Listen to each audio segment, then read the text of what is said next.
Ng mga tampok na balita. Naniniwala si dating executive samantala mga kapatid, nanindigan ng palasyo na legal ang pag-aresto kay dating Pangulong Rodrigo Duterte sa bisa po ng warrant mula sa International Criminal Court o ICC.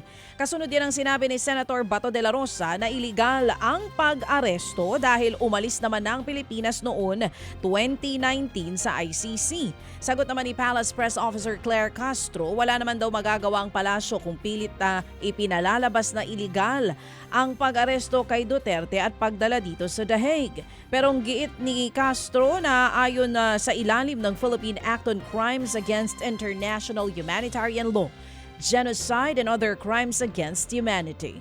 Nahaharap si Duterte sa kasong Crime Against Humanity of Murder dahil sa madugong kampanya niya kontra sa iligal na droga. Samantala, naniniwala naman po si dating Executive Secretary Vic Rodriguez na nalabag ang karapatang pantao ng dating Pangulong Rodrigo Duterte nang arestuhin ito at ipadala sa The Hague sa the Netherlands. Ayon sa isa sa mga legal counsel dito ni Duterte, pinagkaita ng ilang karapatan ng dating Pangulo habang nakadetain sa Villamor Air Base. Hindi raw kasi ito pinayagan na madala sa ospital kahit doktor mismo ang nagsabi na masama ang kondisyon nito. Hindi rin daw basta-basta pinapapasok ang kanyang mga abogado para makapagpapirma ng affidavit na ihahain sa korte. At pinigilan pa si Vice President Sara Duterte na makita ang kanyang ama bago ito dalhin sa The Hague. Naghain na ng petisyon para sa writ of habeas corpus ang kampo ng dating Pangulong Duterte.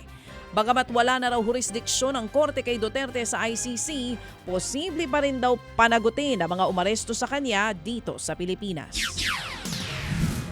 For academic discussion, the criminal, the civil, and the administrative aspects are, I think, will be available to the aggrieved person or party or family should the court find that the arrest is illegal. Pagka yung mga kaso ng habeas corpus sa pinanigan ng korte, usually nahaharap sa kasong civil, yung danyos, administratibo, kung siyempre officers of the law naman ang usually nag-aaresto, kaya naging subject ng habeas corpus, at maaari kung wala talagang basihan, mapatunayan na walang basihan, yung pagdetine o pag-aresto, nariyan yung serious illegal detention.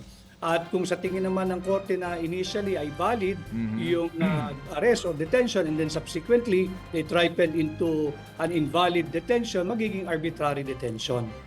Yan nga po ang tinig ni Attorney Vic Rodriguez, isa sa mga legal counsel ng Pangulong Duterte dito po sa Pilipinas.